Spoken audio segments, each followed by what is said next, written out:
ఆంధ్రప్రదేశ్ నడిబొడ్డున ఉత్తర దక్షిణ ప్రాంతాలకు సమాన దూరంలో 3000 సంవత్సరాల నాగరికతకు నిదర్శనం ఈ అమరావతి. శాతవాహనుల సామ్రాజ్యానికి సాక్ష్యం ఈ అమరావతి. సంస్కృతి, శాంతి, విజ్ఞానానికి యుగయుగాల నిలయం ఈ అమరావతి. బౌద్ధ స్తూపాలు, శిల్పాలు, శాసనాలతో విరాజిల్లినటువంటి పవిత్ర భూమి ఈ అమరావతి. అలాంటి అద్భుతమైన ప్రాంతాన్ని ఒక్క రూపాయి ఖర్చు లేకుండా, ప్రపంచంలో ఎక్కడా జరగని విధంగా, ఎవరిని నొప్పించకుండా, ఎవరిని కదిలించకుండా 60 రోజులలో 29,000 రైతుల స్వచ్ఛంద భాగస్వామ్యంతో 34,000 ఎకరాల భూమిని సేకరించి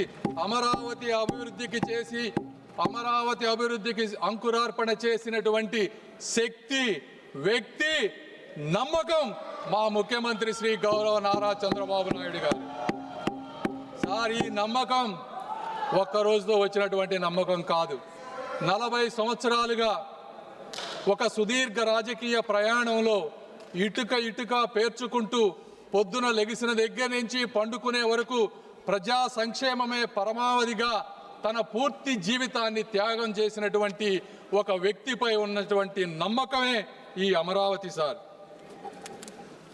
ఆ వ్యక్తిని నమ్మి, రాష్ట్ర హామీని నమ్మి ప్రపంచ స్థాయి రాజధాని వస్తుందని తమ పూర్వీకుల జీవనాధారాన్ని అక్కడ రైతులు వదులుకున్నారు. సార్, 2019 ఆంధ్రప్రదేశ్ జరిగినటువంటి సార్వత్రిక ఎన్నికల్లో ఆ రోజు ఉన్నటువంటి జగన్మోహన్ రెడ్డి గారు పాదయాత్ర చేసి ఊరు తిరిగి ఈ ప్రాంతం చిన్న ప్రాంతం, ఇక్కడ 3 రాజధానులు సరిపోవు, ఈ అమరావతిని ఆంధ్రప్రదేశ్లో ఇంకా అద్భుతంగా ముందుకు తీసుకువెళ్తానని చెప్పి అధికారంలోకి వచ్చారు. సార్, అయితే అలాంటి మహాయజ్ఞాన్ని